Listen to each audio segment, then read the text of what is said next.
정말 아기 때부터 말씀하셨거든요. 5살, 4살 그때부터 이제 20살 언니 오빠들 되면 바로 이제 독립하는 거야, 알았지? 이렇게부터 말씀을 하셔서 인식이 있고 나서부터 20살엔 나가야 되는구나라고 생각을 하고 살아서 아, 그게 당연한 거구나라고 생각을 하고 살았어요. 넌 20살 되면 바로 나가. 너 이제 오늘도 그랬어. 네 인생만 그냥 잘 살아. 우리의 관계는 끝났어. 딱 정한다니까. 지금 몇 개월 안 남아서 엄마 쟤는 돈을 열심히 모으고 있잖아요. 나가려고.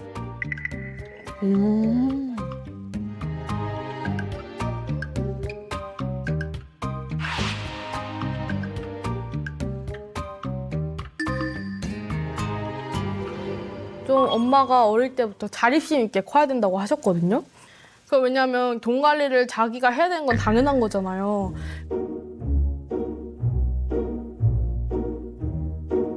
제가 6살 때부터인가 통장이 있거든요. 그때부터 설날이나 이런 거 받은 거 다 엄마랑 같이 손잡고 가가지고 엄마 저를 이렇게 ATM 기기에 올려주세요. 그럼 제가 입금 눌러가지고 돈 넣고 희서 이거 네가 갖고 있는 거야. 이렇게 통장을 다 제가 모아뒀었죠. 세뱃돈 원래 못 받는 돈이었는데.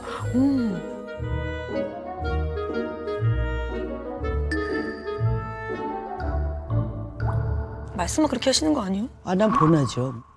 난 보내죠. 그렇게 필요한 게 이제는 없어요. 네가 나랑 있다간 아무래도 안 되겠다 이런 생각이죠. 난 벌써 계획이 다 끝난 거야. 돌리질 않아요. 희소도 알아. 뭔 얘기를 하면 내가 딱 입에 나오면 벌써 결정 난 일이야. 걔는 저를 벗어날수록 잘 될 거야.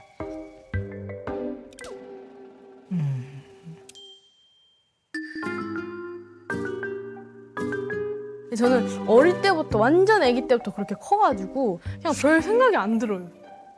아, 엄마 생각이 있겠지 하고 엄마를 그냥 믿는 편이에요. 지금은 너무 제 스스로도 너무 잘 살고 있는 것 같아갖고 딱 20살 성인 되면 딱 나갈 거예요. 그래서 보증금도 열심히 모으고 있는 거예요.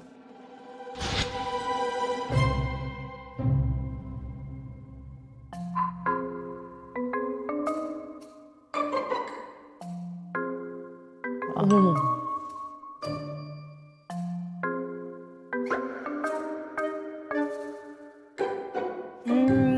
궁금한 게요. 우리 희서한테 좀 먼저 물어보고 싶은데요. 요 나이에 독립을 해야만 한다라고 생각하는 희서만의 이유가 있을 것 같아요. 들어볼까요? 저는 무조건 독립을 해야만 한다 이건 아닌데 저는 제 생각에 제가 독립할 준비가 됐기 때문에 이미 준비가 됐으니까 나가는 게 맞다고 생각을 해서 이제 다른 사람들까지 다 그래야 되는 게 아니라 저는 나가는 게 맞다고 생각을 하고.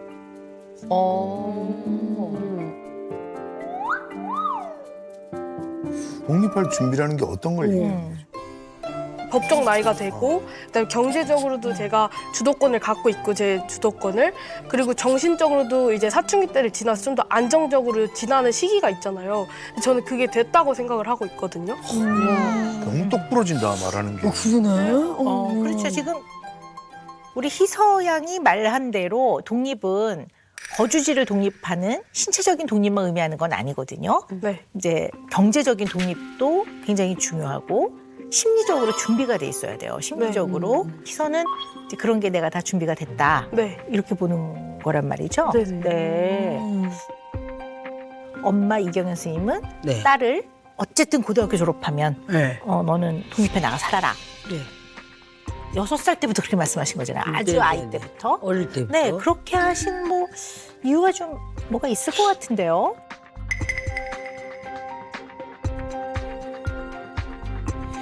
희서하고 저하고 성격이 정말 정반대예요. 그래서 같이 있으면 얘가 스트레스 받을까 봐 어릴 때부터 그렇게 한 게 있어요. 얘는 나하고 너무 다른 기질이 다르기 성격이더라고. 때문에. 네 삶은 네가 개척해 가라고 아예 애저녁에 내보내기로 약속을 한 거지. 이야. 그런데 네.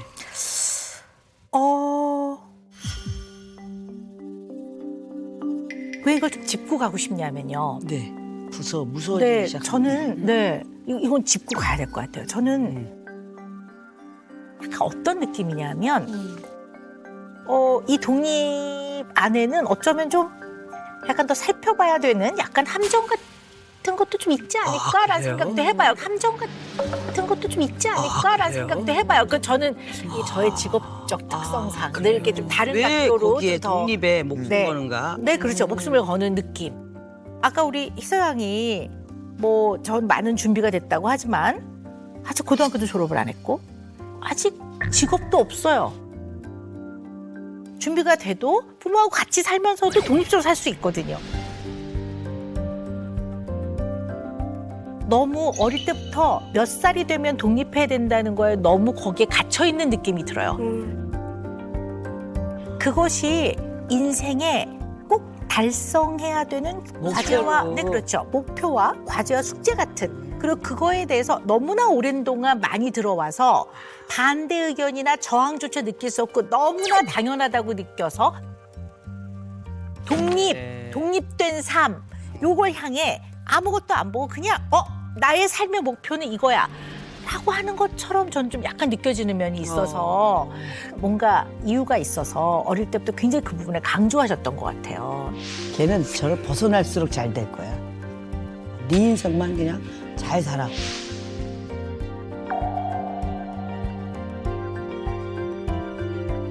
제가 어릴 때 엄마 때문에 집을 못 나갔거든. 독립을 못한 이유가 저는 엄마 때문에 못 나갔어요. 볼모로 있는 것 같아서. 무슨 아빠가 제가 나가는 거를 잡는 이유를 나를 안 잡고 엄마를 잡았어.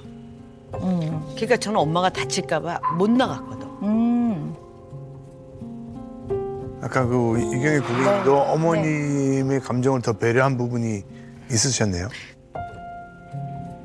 그렇게 안 하려고 얘를 독립적으로 키우려고 한 건데 그게 안 된 거예요. 지금 또 얘기해 보니까. 굉장히 중요한 부분인 것 같아요. 네. 오늘 꽤 긴 시간을 이 부분에 대한 이야기를 좀 나눠야 될 것 같습니다. 그러니까 저는 네. 누군가 약자를 막 괴롭히는 걸 보면 너무 남들하고 다르게 막 이게 너무 심하게 그 반응이 와요. 누군가가 피해 보는 거에 대한 그게 너무 큰 거예요. 그러니까 딸인데도 나 때문에 피해 보게 하는 걸 너무 싫으니까 갑자기 어느 순간에는 이게 내 병 같다 이런 생각이 들 때도 있어요. 사람이 살다 보면 뭐 피해도 자그마한 실수도 할 수 있고 피해도 할 수 있는데 그러니까 딸하고도 오래 있으면 피해를 줄 거야 이런 생각 때문에 저는. 줄까봐 피해를 줄까봐.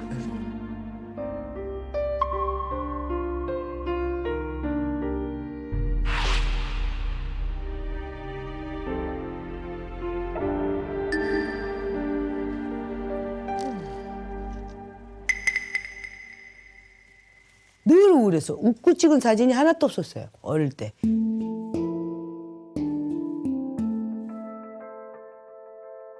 나는 불행한 애라고 생각하고 있었나 봐. 어린 시절부터. 그러니까 나는 왜 태어났지? 그런 생각 많이 했어요. 어릴 때. 난 뭐지? 존재감이 없었다니까.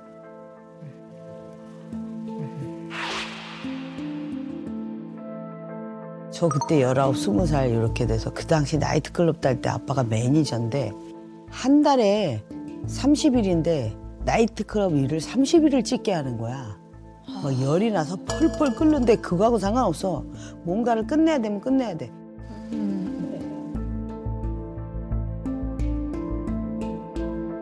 그 내가 우리 아빠는 좀 이상해 했었거든요. 근데 그게 돈하고 연결돼 있는 거니까 돈밖에 모른다고 생각했지 우리 아빠가.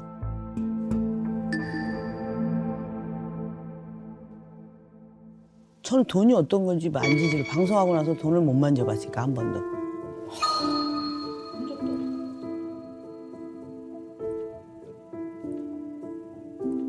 본 적도 없으니까 돈을 아빠가 매니저에서 다 했으니까. 근데 내가 그 돈이라도 한번 만져보기로 했었으면 되는데 우리 아빠가 내 돈을 다 갖고 다 날렸으니까.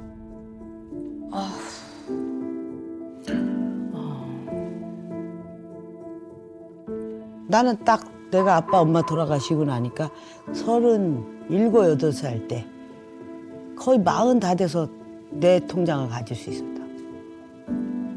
그러니까 뭐 사는 방법을 몰랐어요. 진짜로 깝깝하더라고.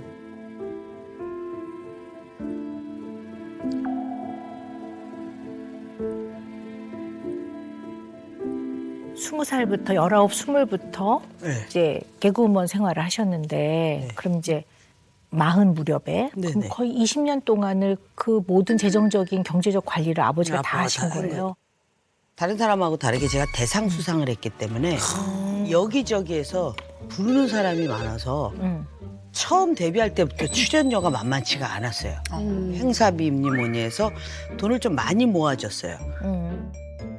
그 당시에 제가 한 달에 1억 정도 벌었거든요.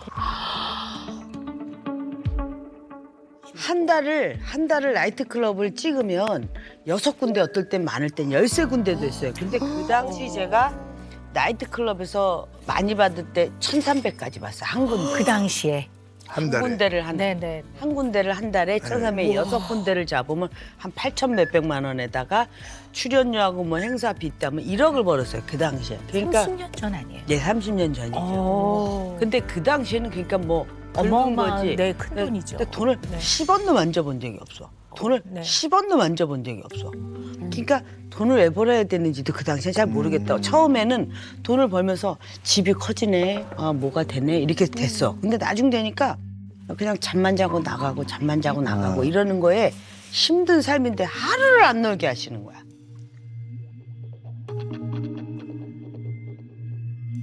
그러니까 한 달을 안 쉬게 하는 거야. 한 달에 딱딱 맞춰서 끝내게 하려고. 그래야 돈이 그 달마다 들어오니까 이게 뒤로 하루 쉬고 둘을 쉬고 하는 걸 싫어하셔. 왜냐면 나는 막 감기 몸살에 막 너무 힘든데도 쉬게 하질 않으셨어요. 왜냐면 다음 달로 넘어가서 돈을 받게 되면 점점점 그 사이간에 그래서 그렇게 살다 보니까 나중 됐는데 결과는 이제 나중에 한 10년 이상 됐을 때 그 돈이 저는 땅을 사고 싶었고 아빠는 투자를 딴 데다 하고 싶었었어요. 그래갖고 이제 아버지는 은행 주식을 사셨어. 그래갖고 그 당시 이제 부도난 은행이 돼서 없어진 은행이 있어요. 예. 근데 어머. 이제 근데 드문 거기에 일인데 은행이 네네네 부도난다는 그런 건 데가 참 드문 있었어요. 일인데요. 근데 아빠 같은 경우는 거기다가 올인하셨나 봐. 제가 벌은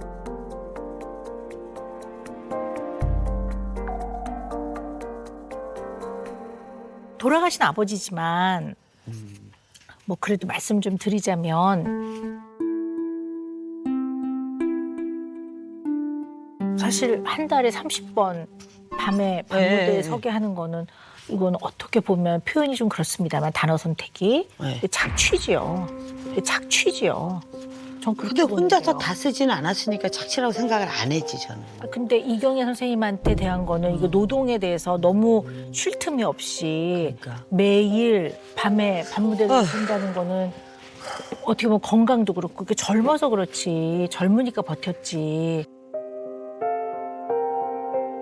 개그우먼 되기 전에는 일은 안 하셨어요? 아니 아버지는 이제 좋은 직장 다니셨는데 약주를 좋아하셔가지고 이제 월급 나오는 건 아빠 술값으로 다 나갔지 거의. 그러니까 엄마가 늘 전전긍긍하셨죠. 애들 공부 못 가르칠까봐 행상해고 뭐하고 하여간에. 아버님께서 번듯한 직업이 계셨는데 그 네, 월급이 다 저희 아버지는 저쪽 서울역에 큰 회사에 다니셨었어요. 그러니까 월급은 많으신데 아버지가 이제 외국을 돌아다니는 마도로스라 하잖아요 옛날에. 네네네. 그러니까 그 옛날에 없었던 일본 같은 데 가면 슬롯머신 이런 게 있으니까 그게 들어온 거예요 우리나라에. 그러니까 신기하니까 가서 한다고 했는데 하다가 보니까 그 옛날 그 외국 가서 봤던 게 있으니까 동경을 해서 했는데 그게 집이 날아갈 정도로 하게 된 거지.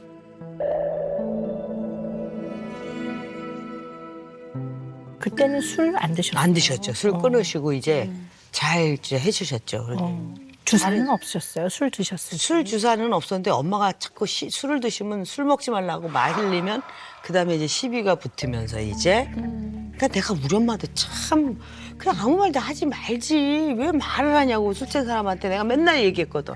말을 하지 말라고 엄마 아빠 술 취해서 엄마 말을 못 알아먹는다고. 그래도 계속 얘기하는 거야 술 먹지 말라고. 속상하니까. 아니 그것도 한두 번 그러니까 둘 다 고집이 셌던 것 같아 내가 볼 때.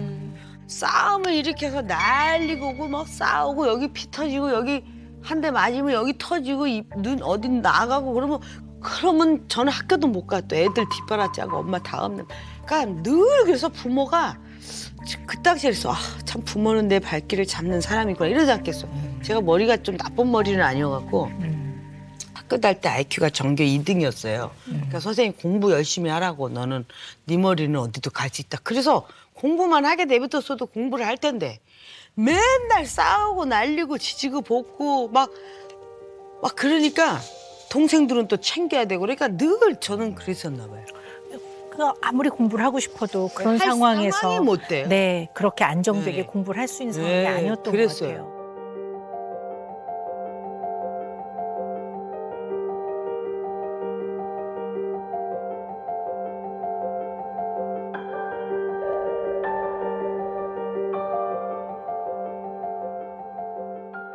아주 냉정하게 보면요. 네. 한 번이든 두 번이든 100번이든 네. 그것이 가족의 엄청난 생활 그렇죠. 터전과 생계에 네. 막대한 부정적 영향을 주기 때문에 네. 그거는 조절의 어려움이 있는 거고 뒤에 결과 예측을 못하는 면이 있다고밖에 볼 수 없는 거거든요. 결국 술도 조절이 안 되는 부분이 있고 그 부분도 단 한 번이었다고는 하지만 사실은 조절의 문제 때문에 가족의 모든 생계의 터전, 생활의 터전을 다 잃어버린 거거든요. 그러면 아버지가 어떤 분이라는 걸 아셨을 텐데 네. 그 아버지의 영향력 안에 들어가고 싶지 않으셨을 텐데 네. 왜 모든 수입이나 모든 스케줄 관리를 아버님께 맡겼을까? 저게 되게 궁금해요.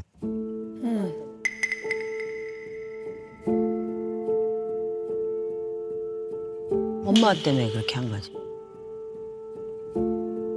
엄마가 나한테 야 하루 종일 집에 있으면서 나를 너무 괴롭혀. 그래서 그래서 그럼 어떻게 해야 돼? 그랬더니 너랑 같이 아빠 저기 매니저로 해서 다니면 안 되니? 이렇게 돼서 다니게 된 거지. 네. 네.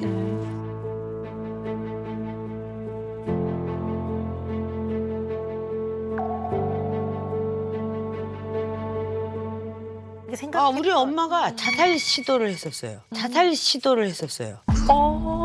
그러면 그게 그럴 수도 있네.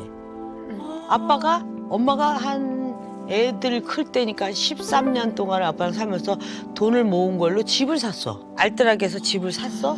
근데 사고 1년 만에 아빠가 노름에 손을 대가지고 집이 차압에 넘어가면서 월급도 다 차압에 넘어갔어. 그러니까 엄마가 자살 기도를 하셨어. 그래가지고 제가 그래서 엄마를 막 찾아다니니까 없는데 뒷산에 있을 것 같아. 딱 가니까 있어. 나무에 이렇게 목을 매려고 하는 걸 제가 발견을 했어요. 근데 거기가 원래 개 잡는 나무야. 항상 옛날에는. 옛날에는 뒷산에 느낌이 있어. 딱 갔더니 신발부터 넣고 해서 내가 딱 끄집어내서 죽으면 다 끝나니까 그냥 엄마가 얘 경일이부터 죽입시다. 제가 그랬다니까. 우리 막내를 데려가서 경일이부터 죽이고 그다음에 경옥이 죽이고 나 죽이고 마지막에 죽으세요 그랬어. 3명이. 그랬더니 엄마가 나를 막 때리면서 포기하고 내려오시더라고.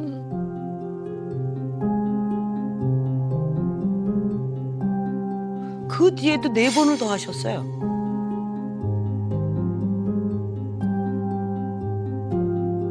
근데 그때마다 내가 발견을 해서 내가 그래? 돈 때문에 이런 거야? 근데 돈을 벌지 이런 생각을 한 거거든. 그때가 몇 살이셨어요? 그게 초등학교 6학년 전이었으니까. 첫 번째가. 예, 첫 번째가 5학년 때죠. 5학년 때. 5학년 때였죠. 그러고 나서 그 다음 해가 초등학교 6학년 졸업하고 새빵으로 다시 이사 와서 그때 전 중학교를 못 가게 된 거고 그 시간이 넘어갔으니까 그렇게 된 거죠.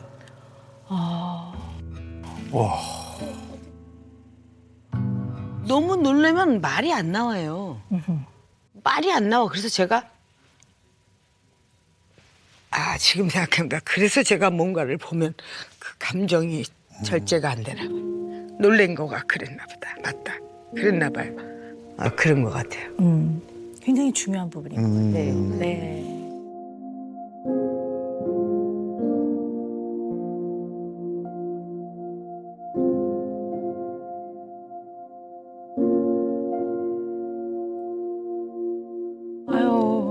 우리 굉장히 씩씩하고 언제나 밝고 그러셔서 편안하실 줄 알았는데 우리 이경현 선생님 마음 안에 또 이런 또 어려운 시절이 있으셨었군요. 그런 아픔이 있으셨었네요. 네. 근데 좀 조심스럽게 여쭤봅니다만 그 어머니가 네. 그 삶의 끈을 놓으려고 네. 자살 시도를 하셨을 때 어머니를 구해내면서 네. 혹시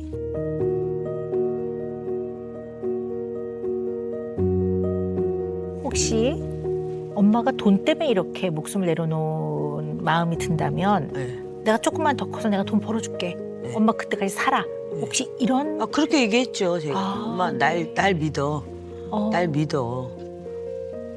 나 믿어. 내가 분명히 하게 할 거야. 그러니까 그걸 지키려고 노력을 많이 했죠. 되게 마음이 좀 안 좋았죠. 그래서 저는 어쩔 수 없이 중고등학교 때 제가 알바를 했어요. 무슨 알바? 뭔가 벌어야 되는데 엄마를 도와줘야 되는데 중학생 알바를 학교 앞에 이렇게 써붙여. 중고생 알바 한다고. 그래서 마장동에 있대. 가보니까 거기는 학생들이 가방에다가 큰 데다 담아놔. 그럼 거기 가가오고 다니면서 파는 거야. 거기 별거 다 있는 거야. 뭐 수세미도 있고 때밀이 뭐 이것도 있고 뭐 어디 이태리 있고 타올도 뭐 이런 것도 있고 뭐 다 있어요. 거기에 이익금을 이제 날 주는 거지. 1,000원을 팔면 나한테 300원을 줬거든. 내 동생한테 야 집집마다 가면 너무 시간도 많이 걸리니까 아파트 가서 몇 동만 딱도 무슨 몇 가구냐. 근데 그때 잡상인 출입금지라고 써놔. 입구에 하도 많으니까 그런 사람이 잡상인 출입금지 쓰는데 우리는 키가 작으니까 경무실에서 안 보이는 거야. 그래서 그냥 무난히 지나갔지. 1층 돌고 2층 돌고 다 도는데 한 4층 정도 돼서 호락 소리가 난리 난 거야. 누가 신고한 거지. 잡상인 들어왔다고. 그냥 잡혔어요. 그래갖고 잡혀가지고 그날 토요일이었어. 4시 정도에 잡혔어. 8시까지 손 들고 거기서 물건 뺏기고 안 주니까 못 가잖아요. 그러니까 그 아저씨가 근무 교대할 때까지 우리를 벌을 세운 거야. 웬만하면 애들 조그만 애들 그 불쌍해서 보내줄 텐데 4시간을 무릎을 세면 바닥에다 무릎을 꿇기고 손을 들게 하고 물건을 뺏고 안 주는 거야. 그럼 그거 뺏기면 나는 빚쟁이가 되는데 어떻게 가. 해 다 떨어지고 어두워지니까 그제서 가라고 주더라고. 얼마나 억울해. 얼마나 억울해요. 인생이 다 놓친 것 같잖아. 내 동생한테 야 우린 여기서 지면 안 돼. 집까지 걸어가면서 팔자. 그래갖고 열나가지고 청량리에서부터 팔고선 망우리까지 갔다는 거 아니에요. 4시. 그 당시 한 8시니까 12시 다 됐으니까 4시간을 걸어가면서 간 거예요. 어떻게 보면 경제 활동을 할 나이는 아니거든요. 아니었었거든요. 근데 그렇게 경제 활동을 하셨네요. 그래서 저는 별것도 다 해봤어요. 종로에 가면은 탁골공원 뒤쪽에 기공소가 있어. 이 기공해 주는데 버스 타면서 어떤 아저씨가 밀어갖고 그냥 가방이 다 열려갖고 그 안에 있던 틀니, 금리 뭐 이런 게 비닐로에 들은 것들이 쫙 펴졌는데 그 안에서 이가 막 나오고 막 틀니도 막 비닐로에 이렇게 막 떨어져서 나오고 그러니까 얼마나 황당했겠어요. 그러니까 그분들은 이렇게 웃잖아요. 깨져갖고 무릎은 다 까져갖고 피는 나서 아픈데도 근데 저는 그게 너무 수치스러워가지고 우는 걸 들키는 게 너무 수치스러워서 내 혀를 깨물고 내가 일어났다니 그런 적도 있고 여러 가지 일들을 경험을 많이 했죠. 이유가 뭐건 간에 어쨌든 가족들이 다 경제적으로 굉장히 고통을 당했죠. 네, 정말 뭐 빈곤한 상태에 네. 정말 궁지에 몰렸단 말이에요. 네. 그거는 정말 정확하게 표현하자면 가정폭력 맞습니다. 그렇죠. 가정폭력 맞습니다. 그렇죠. 네. 그리고 직접적으로 자녀를 때리고 이런 건 아닐지언정 13살, 14살 나이에 생활전선에 뛰어든 것 자체가 요즘의 개념으로 보면 아동학대 맞습니다. 아동학대 맞습니다. 네. 방임에 들어가거든요. 왜냐하면 이렇게 모른 척하고 돌보지 않을 때 이것을 학대의 범주로 봅니다. 그래서 이 방임도 아동학대라고 보는데요. 네. 어떻게 보면 그냥 의도적이지 않았지만 상황이 그럴 수밖에 없었다고 보지만 그래도 착취에 들어갑니다.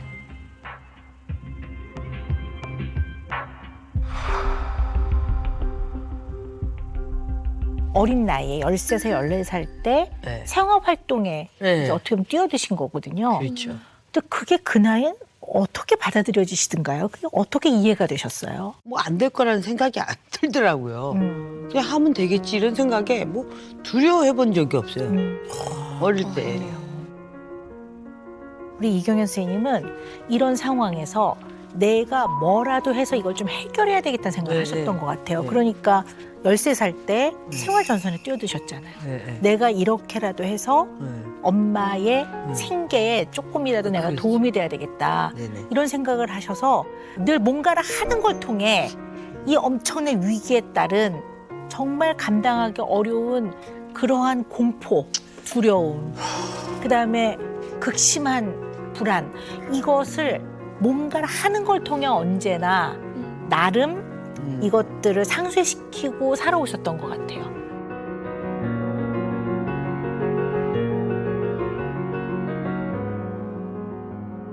중학교 못 갔잖아요. 1년 동안 노는 동안에 그 학원에서나 가르쳐 줄 수 있는 걸 혼자서 다 했으니까. 팔도 사투리 혼자서 다 배우고 아나운서, 웅변, 뭐 연예인이 되는 걸 제가 다 혼자서 다 한 거죠. 어린 이경의 마음 안에는 엄청난 공포와 두려움이 있었을 거예요. 그걸 표를 안 낸 것뿐이죠. 그리고 이 표를 내고 나는 아무것도 못할 것 같아 할 때는 이경희 선생님한테는 그건 끝인 거예요. 지구 끝, 그렇죠. 예, 세상 끝. 그러니까 절대로 울거나 그러지도 않으시고 나 못할 거라고 하지 않고 언제나 야 이렇게 해보자. 이렇게 해. 이걸로 평생을 살아오셨기 때문에 네. 네, 어떤 상황에서 뭘 안 하고 있는 상황은 그 해결되지 않았던 어린 시절부터 경험했던 그 아주 두려움과 공포가 꼬물꼬물 올라오실 거예요. 예. 그래서 아까 제가 모든 일에 왜 이렇게 위기를 겪는 사람 같은 반응을 보이실까? 아, 그런 말씀을 제가 아까 드린 거죠. 네. 네.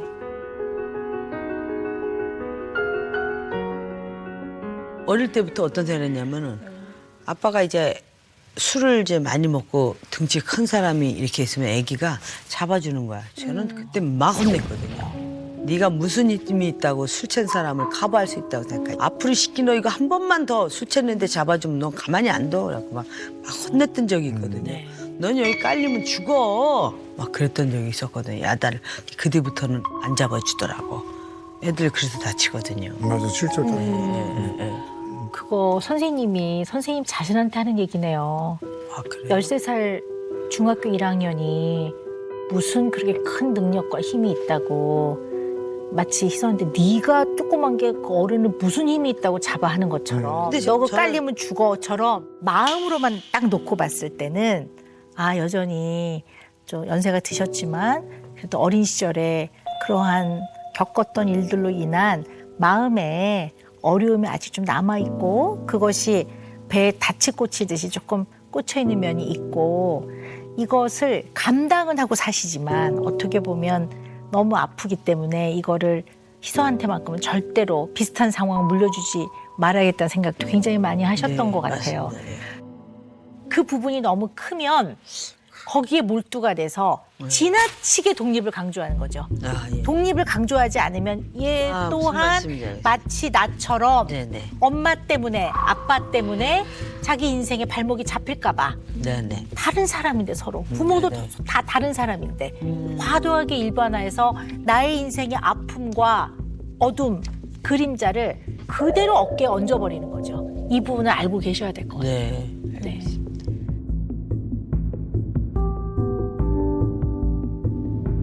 선생님은 좀 어린 시절에 겪었던 부분들을 이제는 좀 피하지 말고 그리고 그런 마음이 이렇게 떠오를 때 막 마음이 급해지면서 어쨌든 막 가구 옮기고 막 새로운 카페 계약하고 이런 거 하지 마시고 네. 힘들어도 그 마음을 좀 잘 한번 따라가 보면서 희소하고 얘기를 해보는 것도 도움이 많이 될 것 같습니다.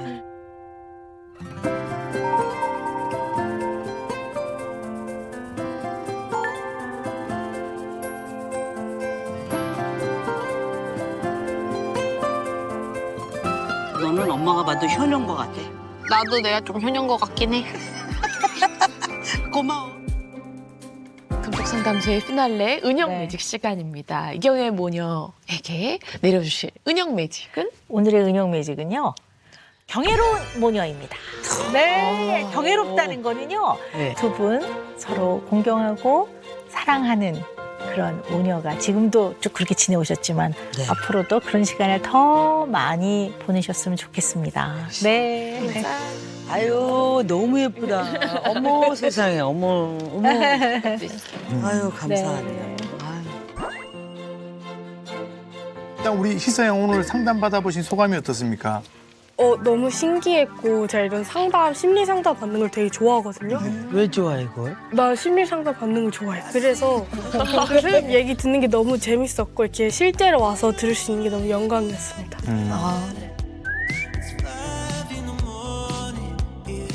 사실은 인생에 많은 힘든 일을 겪게 한 장본인이 두려움이었다는 걸 오늘 알고 나니까 아 그랬구나 그런 생각. 참 새롭게 알았으니까 이제 안 두려워하겠죠. 알았으니까 뭘 차리려 그러면 내가 또 두려워서 이렇게 발버둥 치는구나 이렇게 생각하겠죠. 네. 그러면 좀 안 차리겠죠. 제가 사실 텃밭을 하나 꾸밀라고 또. 네, 예, 아이 감사합니다. 네, 여러분 세상 속 모든 고민을 속 시원하게 풀어드리겠습니다. 오은영의 금쪽 상담소로 많이 놀러 오세요. 놀러 오세요.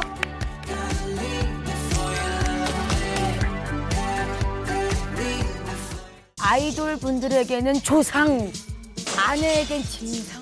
남편을 육아하고 있는 현정 씨의 아내 오서은입니다. 그때 한 3천만 원 썼나? 인형 1,000개를 뽑으면 산악 자전거를 교환해준다는 그 인형 뽑기 가게가 있어요. 한 시간 안에 전화가 한 20번 와요. 또 아니 남자들 그러지 않아요? 한 6, 7살적인 면이 좀 있어 보이거든요. 어떤 것들이 그렇게 좀 그 진영 씨를 힘들게 했는지 한번 좀 우리가 들어볼 수 있을까요? 그러니까 이제 선생님이 뭐 인성인격 장애 소견이 보인다 이렇게 얘기를 하세요. 본인이 14살 때 어머니가 돌아가셔갖고 그 충격으로 그 인성인격 장애가 생겼는데 너무 내 자신이 한심스럽고 내가 왜 이렇게 살아야 되지? 채널 A